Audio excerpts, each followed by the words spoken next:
All right, hello everyone, and welcome to the next lecture in psychology, Intro to Psychology, brought to you by Flat World.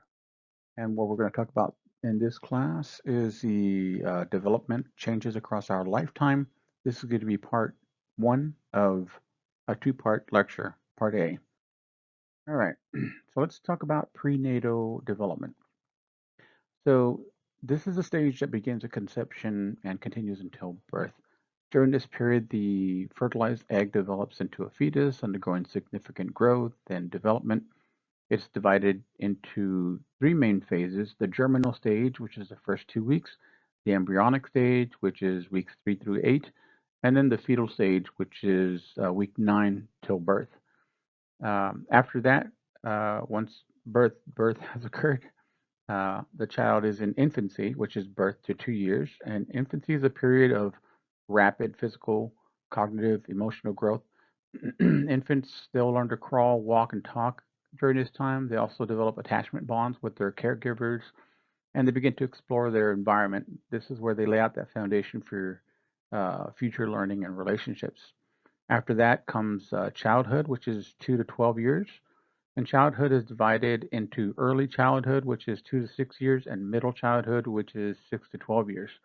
So during early childhood, children develop motor skills, language, basic social skills. In the middle childhood, they go to school, they improve their cognitive abilities, they learn to interact with peers, they form relationships and friendships, and they start understanding those social rules and picking up on social cues. After that, they enter adolescence, which is 12 to 18 years. This is marked by puberty. It leads to physical and hormonal changes. It's also a time of identity exploration. So they'll have more increased independence. They develop more complex thinking and reasoning skills. And in adolescence is where they start to seek understanding of who they are and how they actually fit in this world. Following that is where they go into emerging adulthood, which is 18 to 25 years. And emerging adulthood is relatively a new concept in psychology. It involves further exploration of identity, career, relationships, and this is a period where individuals often pursue higher education. They'll establish their career paths. They may experiment with different lifestyles and relationships before settling into something that's more permanent. And then early adulthood starts at 25 to 40. So in early adulthood, uh, people often focus on building their careers, forming intimate relationships. They start families, and it's a time of peak physical health. Often it involves like significant personal and professional growth, lots of sacrifice too when they go to work. Middle adulthood is 40 to 65 years, and this is characterized by stability in career, personal life. Um, it can involve reevaluations, midlife transitions. So individuals can experience physical changes. If it's a lady, it'll be menopause, which is a decrease, which leads to a decrease in physical stamina.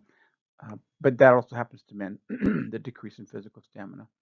And it's a time when people start focusing on nurturing relationships and contributing to the next generation. Um, and then we have older adulthood, which is 65 years and older. And this involves significant changes, including when people start to retire, they start developing a physical decline. It's a period where individuals reflect on their lives, they maintain social connections, they try to adapt to new roles. Their cognitive abilities may start to change. They find ways to contribute to society still, and they try to find fulfilling activities. And these stages, excuse me, they just highlight the continuous nature of growth and development, uh, but that each period brings its own unique challenges and opportunities. Sorry about the throat there. So again, I will not read the learning objectives, just there. All right, let's talk about ovulation, conception and prenatal development.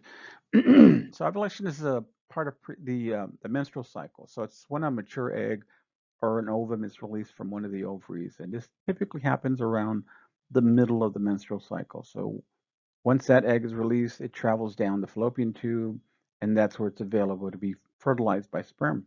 Conception can occur now. So conception will occur when a sperm cell successfully fertilizes the ovum in the fallopian tube.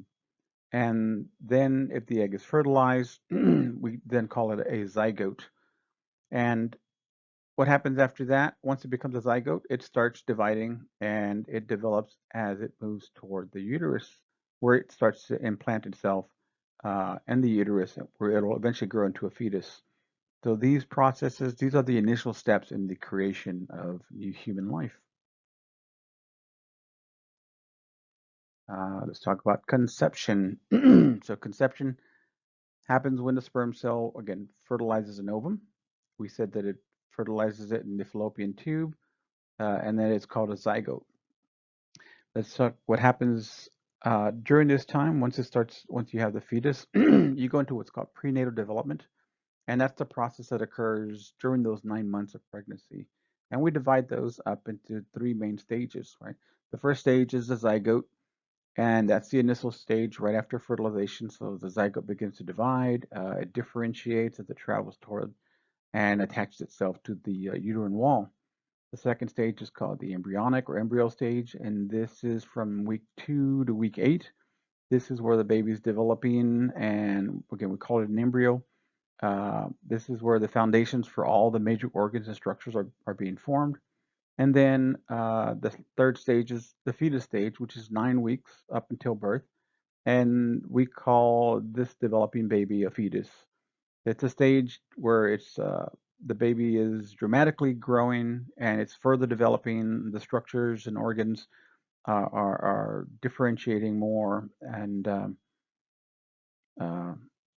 that's it. The embryonic stage, all the way to 9 months. And so these stages, they ensure that by the time it's time to deliver, the baby is fully developed and ready to survive outside the womb. All right, monozygotic twins and dizygotic twins. So these are things that can happen. So monozygotic twins, these are created when you have a single fertilized egg, a zygote, and it splits into two separate embryos early in development. So what this means is uh, these twins come from one zygote. They share the same genetic material, making them genetically identical, and they're always of the same sex and look very similar, as opposed to dizygotic twins, right, or what they call fraternal twins. So dizygotic twins are created when two separate eggs are released. They're both fertilized by two different sperm cells, but at the same time. So that means they come from two different zygotes. So they have different genetic material, just like regular siblings, but they're the same age. Um, and they can be the same or different sexes. They may look completely different from each other. Um, yeah, so that's the difference between monozygotic and dizygotic twins. Prenatal environment, let's talk about the amniotic sac. So the amniotic sac, what it says here in the slide, it's this fluid-filled reservoir. It's where the embryo, later the fetus, develops and lives throughout the pregnancy. It serves two main functions. One, it serves to protect the baby, so as a cushion, it protects the baby from outside pressure and impacts.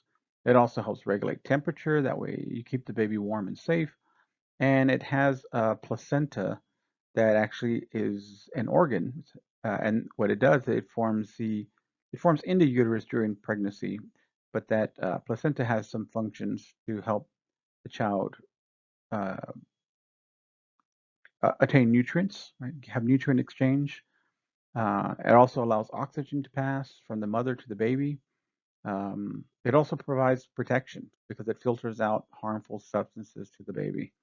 So not all harmful substances, but it does. Its intention is to protect the baby. There's an umbilical cord, and this is that lifeline that connects the baby to the placenta. It links the embryo, and when it becomes a fetus, it links the fetus to the placenta. It enables that transfer of nutrients, oxygen, waste between the baby and the mother. And together, these components, they create this supportive, protective environment for the developing baby throughout pregnancy. All right, so how the environment affects the fetus. Let's talk about something called teratogens, right? Teratogens are these substances that can harm a developing fetus. So these will include drugs, alcohol, certain medications, environmental toxins. If you're exposed to teratogens, that can lead to health problems and developmental issues for the baby. Something specific, it is a specific syndrome is called fetal alcohol syndrome. And that's a condition that occurs when a mother drinks alcohol during pregnancy. So alcohol interferes with the normal development of the fetus, and that leads to a whole range of adverse effects, and that can affect the child both before and after birth. So the possible effects would be low birth weight, so babies tend to be smaller at birth, retarded growth, so that just means that the child develops and grows slower than their peers. They can have craniofacial anomalies, so abnormal facial features such as a smooth ridge between the nose and the upper lip. So, um, and this can also lead to what will later be observed as neurobehavioral problems. So they may have issues with behavior, learning. They can become hyperactive, and they may have difficulty paying attention. There's also cognitive abnormalities, so they can develop problems with thinking, memory, and learning, and they can be born with intellectual disabilities. So they'll have a below average intellectual functioning, and they'll have difficulties with just daily living skills. So these effects can have long lasting impact on a child's health and development. It's important for expectant mothers to avoid harmful substances and maintain a lifestyle to support the well-being of the baby. What mom eats, the baby eats. All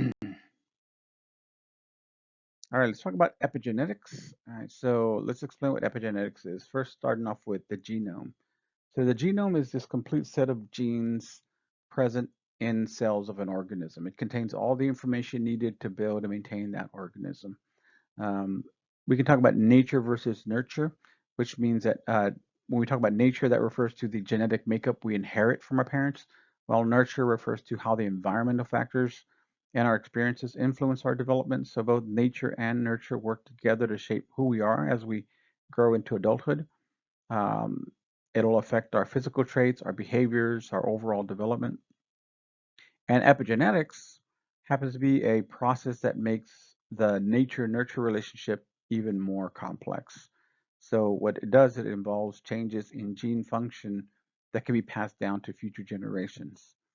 But these changes, excuse me, they don't alter the DNA sequence itself. Instead, they affect how genes are turned on or off.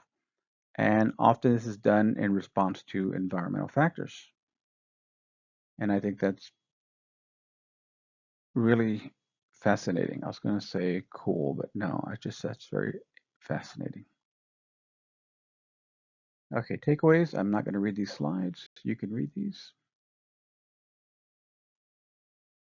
Learning objectives, the same thing. I'll just pause. You can read these. All right, newborn reflex tests. Let's talk about what these are. We're going to cover a few. The first one is the rooting reflex. So what it is that when you touch a newborn's cheek, they will turn their head toward the touch, and then they'll open their mouth. And why this is important, this reflex helps the baby find the breast or bottle for feeding. It's an indicator of a baby's ability to seek nourishment, like a survival instinct. There's the blink reflex, which is also tested on a newborn. And what this is when a light is shined in a newborn's eyes, they'll blink. Why it's important? This reflex helps protect the baby's eyes from bright lights and foreign objects. It shows that the baby's visual and nervous systems are functioning properly. There's something called the withdrawal reflex. And what is this? Well, it's when the sole of the baby's foot is pricked and they'll pull their leg back. Right? So why is this important? This is a reflex that indicates the baby's nervous system is responding to potentially harmful stimuli. So it shows that they can protect themselves from danger. We have the next one called the tonic neck reflex. And what is this? It's when a baby's head is turned to one side while lying on their back. The arm on the side that stretches out and the opposite arm bends at the elbow. And so why is this important? This is a reflex. It's also called the fencing position. It helps develop hand-eye coordination, and it'll indicate normal brain and nerve development. The next one on the list is the grasp reflex. So when you place a finger in a newborn's palm, I think most people do this. What happens? The baby grabs it, right? So grasps it real tightly, and seems innocent enough, but it has an important indicator. Uh, it's a reflex that shows that the baby's motor system is functioning, and that helps them hold on to things, which is crucial for development. We got the next one, which is called the Moro reflex. This is when a baby is startled by a loud sound or some sudden movement. They'll throw their arms out, they'll arch their back, and then bring their arms back together. Why is this important? Why is all of this behavior important? This is a reflex. It indicates that the baby's nervous system is reacting appropriately to environmental changes and potential threats. And we got the last one, which is called the stepping reflex. So what is the stepping reflex? It's when you hold a newborn upright with their feet touching a flat surface, and they'll make stepping movements. And why is this important? This is a reflex, which is a precursor to walking. It shows that the baby's motor coordination and muscle functions are developing as expected. So all of these reflex tests help doctors assess whether a newborn's brain and nervous system are developing normally, and it helps ensure that the baby has the basic survival skills needed early in life. Interesting thing about the last one, the stepping reflex, the babies actually have the not just the reflex, but the ability to walk at an earlier age. And then they sort of lose it, and they don't normally gain it back until about that 1 year mark. All right, let's talk about newborn arrives with many behaviors intact. Uh, so they have a behavior already established, right? They've been developing this behavior for some time now, 9 months. And some of the things that are just tend to be common is the affinity for sweet tastes. And this is because um, when babies are breastfed, breast milk is actually sweet. Um, so it has a sweet taste, and babies are drawn to that. So they just have that natural um, preference. That's probably the right word. Preference for sweets. And so the breast milk being sweet, uh, they'll want to be fed. They'll want nutrients, and it's a preference that helps them adapt to feeding quickly, and helps them to get the nutrients that they need. The next one would be smell, right? So the smell of their own mother, right? And then more specifically, her breast milk, right? So babies are drawn to their mother's smell, especially the scent of breast milk, and this helps them feel secure and comfortable. And what they do is they'll recognize and bond with their primary caregiver through the scent.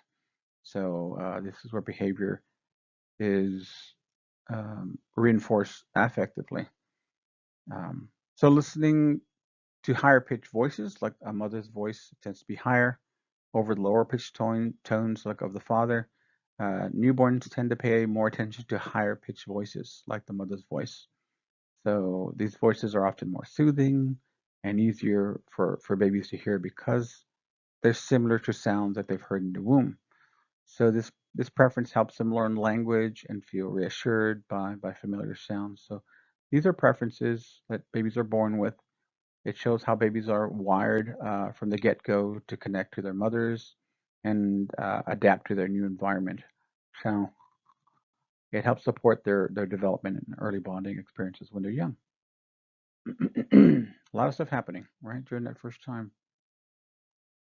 What else? That's it. Lower pitch voices. All right, this slide. We talk about habituation techniques to study what infants know. So imagine you have researchers and they want to understand what infants know. They'll use a technique called habituation.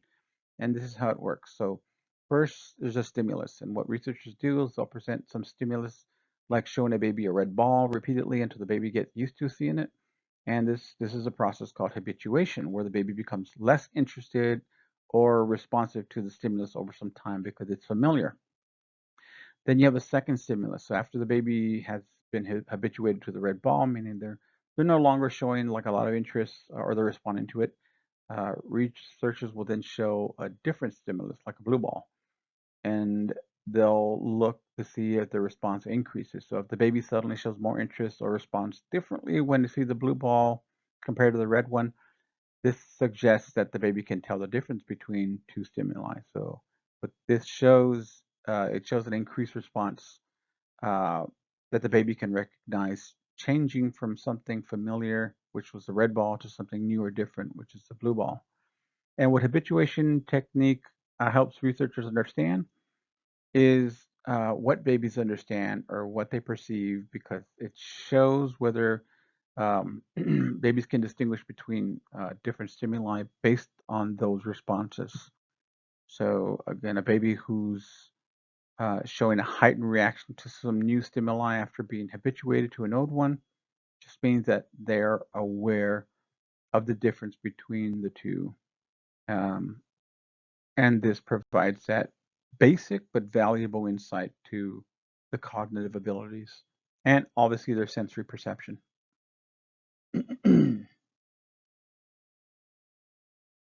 All right, let's talk about assimilation, accommodation. So assimilation and accommodation, these are concepts in cognitive development that describe how children learn and adapt to new information. We'll talk about assimilation first. And so imagine that you have a mental framework or some schema. You have this blueprint in your mind uh, about what dogs look like, for example. So you see a new animal that fits your existing idea of a dog, a furry animal with four legs, it has a tail. You assimilate this new experience into your existing schema of dogs. So when you see a new breed of dog or a different dog, you recognize it as a dog. But that's because it fits your existing mental category. This makes perfect sense to me because this is how I still look at things. I still categorize things. Let's talk about accommodation. Accommodation is uh, when you encounter an animal, it doesn't quite fit your existing schema of a dog. It has characteristics that are different. Maybe it's much smaller. Maybe it has different types of fur. So to accommodate this new experience, you adjust your schema of what a dog is. You might expand your understanding to include different sizes, shapes, fur types, and this accommodation for the new information that doesn't quite fit your original idea of a dog becomes accommodation, right? So again, assimilation is incorporating new experiences into an existing mental framework that you have, and accommodation is adjusting your mental framework to incorporate new experiences that don't fit the existing ones. Both important for cognitive development in children. It helps them refine their understanding of the world around them. We still do it too as adults. We never stop doing it. I don't think. I can't be the only one. Okay, let's talk about Jean Piaget's stages of cognitive development shown here. So what Jean Piaget did was he outlined how their thinking evolves as they grow. First, he looked at, or he uh, discovered or established sensory motor stage, right? Which is about birth to 2 years old. And so the key features here is where infants learn about the world through their senses, so your sight, hearing, touch, so forth, and the motor actions like grasping and sucking. Then there was the main achievement of this is that they can get what's called object permanence, meaning understanding that objects continue to exist. yeah, even if you can't see them. So they develop basic concepts of space, time, and causality because of this sensory motor stage. The next one is the pre-operational stage, which is 2 years to 7 years, 7 years old. And this represents or presents itself with children when they begin to use language. They begin to use symbols to represent objects, ideas. They start engaging in pretend play. Um, Children at this age, they start off very egocentric. They struggle to see things from other people's perspectives. Um, the main achievements by understanding pre-operational is that we understand development of language and symbolic thought, semiotic, basically, imagining uh, the imagination of children, how they pretend to do the pretend play, um, and we understand a little bit of their limited ability for logic reasoning. The third stage listed there is concrete operational stage, it's 7 years to 11 years. And children in this stage present with more logical thinking about concrete events. They start understanding conservation, that quantity remains the same despite changes in shape or arrangement, and they can perform operations mentally. So um, something very important about this stage is that we get an improved understanding of concepts like conservation, reversibility, and seriation, which just means arranging items in series. And then the fourth stage is the formal operational stage from about 11 years old and up, and which is adolescence. And what we get from this stage is an understanding of how adults develop the ability to think abstractly and logically. So they can reason about hypothetical situations, they can use deductive reasoning, and they can understand abstract concepts. One of the important things we get from this research is that abstract thinking, hypothetical reasoning, problem solving, and planning for the future starts developing. So these stages, they represent this universal sequence of cognitive development. Even though the timing and progression through these stages, they can vary from child to child. Um, Piaget's theory just emphasizes that children actively construct their understanding of the world. So I don't want to get into social constructionists, but there is a bit of social construction in this stage where children, through their interactions with their environment, they start building um, their understanding as they mature. All right. Cognitive development during childhood continued. Let's talk about object permanence. What is object permanence? It's the understanding that objects continue to exist when they are not seen, heard, or otherwise sensed, right? The peekaboo, if you can remember that game that parents played. Um, so before infants develop object permanence, if you hide a toy under a blanket, right, they act as it no longer exists because they can't see it. Um, and so as they develop object permanence, they'll realize that the toy's still there. Uh, they just have to search for it. They have to look for it. There's the next thing called theory of mind, stated here on the slide. And this refers to the ability to understand that other people have their own thoughts, beliefs, intentions, and perspectives that may differ from your own or from their own. So an example would be a child with a developed theory of mind understands that if they know where their favorite toy is, that it's hidden. Someone else who hasn't seen the hiding place might not know where the toy is. So that other people don't know what they know. The beginning of deception. Now, and then the last concept on this slide is conservation. And conservation is the understanding that certain properties of objects, excuse me, like volume, mass, or just number, they can remain the same even when their outward appearance changes. So imagine that you pour water um, from a short wide glass into a very tall narrow glass. A child who has not yet grasped conservation might think there's more water in the taller glass, despite it being the same amount because you poured it in front of them. So that's all. These are concepts that are fundamental to understanding how children develop their cognitive abilities as they grow. 1 second, my light went on. All right, turn the light back on.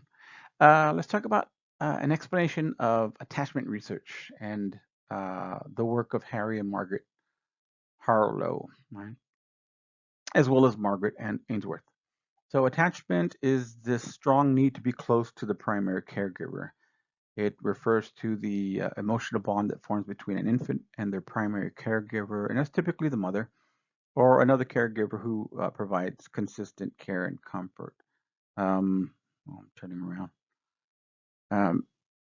We characterize this bond by the infant's desire to be close to that particular caregiver. They'll seek comfort from them when they're distressed, and they use them to feel secure when they're kind of exploring the world around them. So what Harry and Margaret Harlow did is they conducted research on attachment using rhesus monkeys. So they provided young monkeys with two surrogate mothers, one made of wire that provided food and one made of terry cloth that provided comfort but no food. And what they found was that despite that the wire mother was providing nourishment, the monkeys consistently they preferred the terry cloth mother for comfort and emotional support. And so this suggests that attachment is not solely based on receiving physical needs like food, but also on emotional comfort and security. Right? I think we can all understand that a little bit more as we get older. I don't think that's something that's just basic to children, but it's where they start developing that.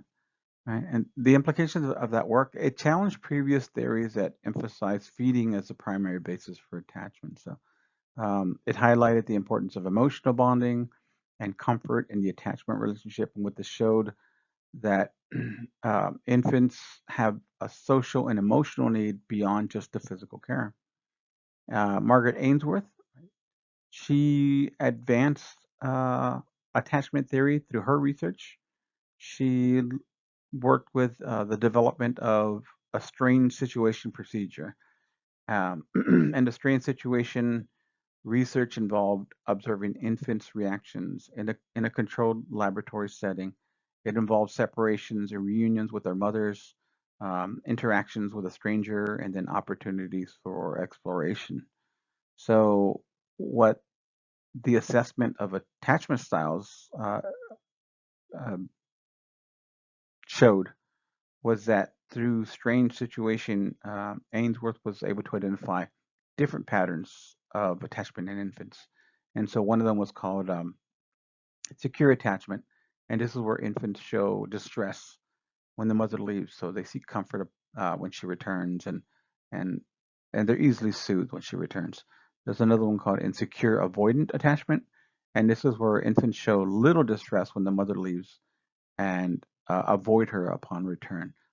I've seen YouTube videos where people do this with their kids on the videos, and this is basically what they're demonstrating. Um, but they think it's kind of mom and dad kind of thing. But we'll look at some videos in class.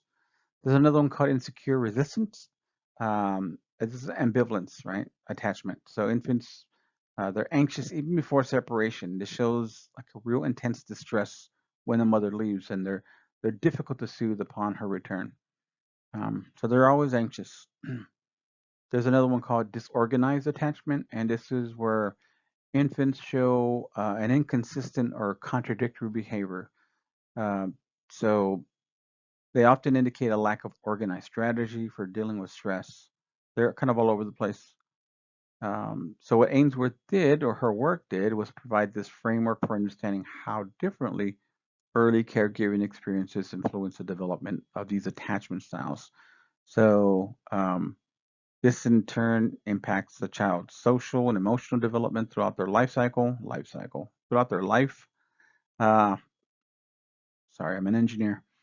And then her research also highlights this critical role of the caregiver responsiveness and consistency in fostering these secure attachment relationships.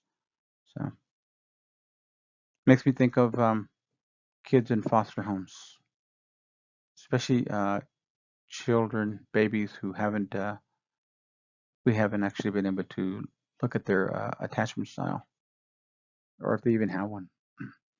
All right, let's talk about social development during childhood. And the first concept is temperament. So, social development during childhood involves a lot of factors, including temperament, and it plays a foundational role in shaping a child's personality. What we look at here is temperament, which is the basic foundation of personality.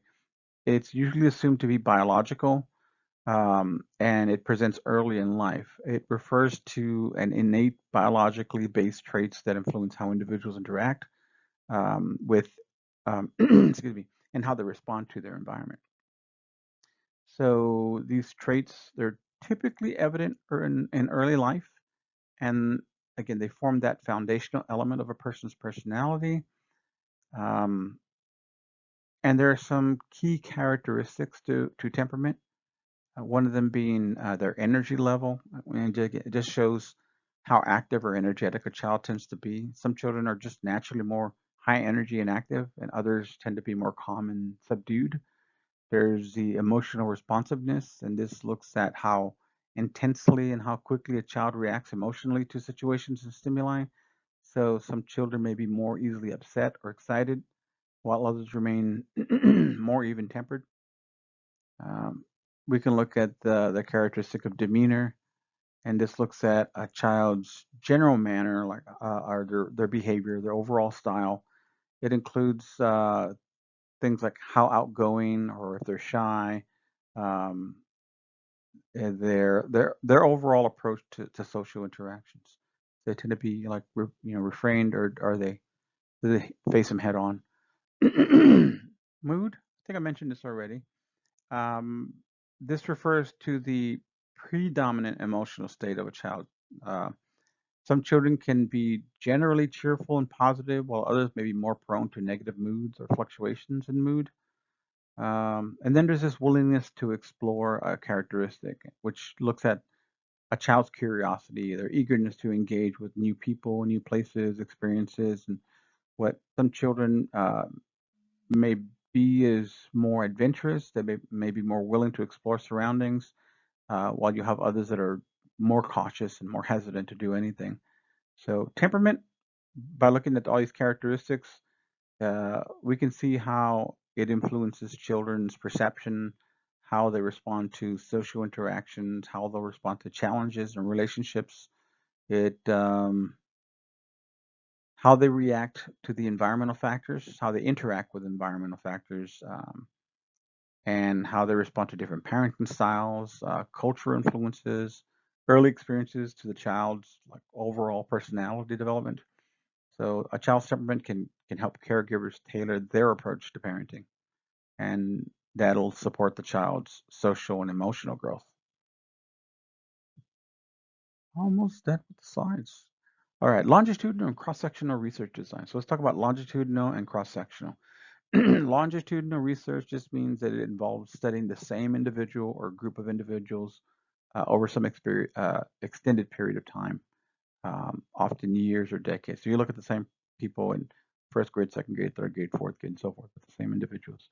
And the purpose of this is this design is to observe and analyze how individuals change over time as they age. So they provide insights into like developmental trajectories, age-related changes, stability or variability in behaviors, traits, and outcomes, and characteristics of a longitudinal design is a researcher will collect data from the same participants at multiple points in their lives. Again, this allows for exploration of a cause and effect that's based on relationship over time, and it also provides detailed information about individual growth, development, and the aging process. There's an advantage that it provides uh, much more rich, detailed data on an individual development. It also can allow for the study of age-related changes within a particular individual or individuals, if you're looking at a group. And what it does is it helps us examine continuity and change over time. The disadvantages of running this kind of study, this longitudinal design, or designing your experiment or your research in this way, is that it tends to be more expensive. It tends to be more time consuming because it's requiring looking at something over a longer period of time. You have to track participants over many years, basically, versus like doing one study for just a particular sample of something. So you get things like attrition, which is like you lose participants over time. Maybe if you're studying them in a school environment, maybe they move to different schools, the parents move, or so you can't track them. Um, you have what's called cohort effects. So differences between groups of people who live through different historical periods, right? That can influence results as well. So a group of first graders from this year would be different from a group of first graders 10 years ago and so forth. But when we look at cross-sectional designs, cross-sectional research, this involves comparing different groups of individuals at the same time, typically different ages or at different stages of development.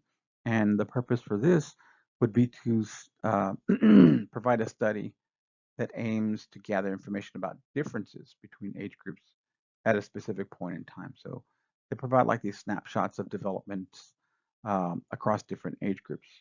Characteristics of a cross-sectional design. When I say design, it's like where you design the experiment or how you're going to collect the data. Is that researchers will collect data from different age groups all at the same time, simultaneously.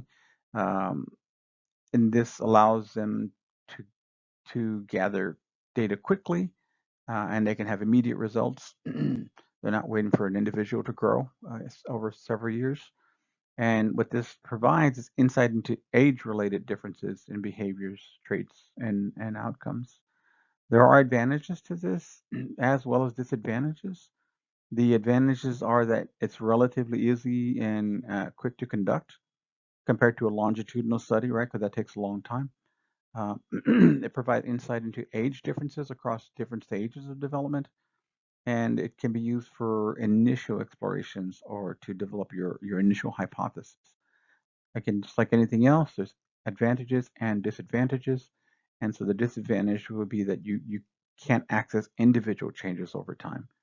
Right? That's what you would need a longitudinal study for that. It's vulnerable to cohort effects as well, where differences between age groups may be influenced by factors other than age. So, example, historical events or societal changes. Um, it also doesn't provide uh, information about within individual changes of developmental directories of the participants, right, of the subjects. So a lot to be said for longitudinal and cross-sectional designs for your research study if you were studying, depending on what kind of data you're looking to get or what you're trying to study. So that was just a comparison, compare and contrast. And we're done, right? These are the takeaways, key takeaways. I'll pause so you can read them. Okay. And takeaways continued. I will pause so you can read them. And this concludes part A, part 1.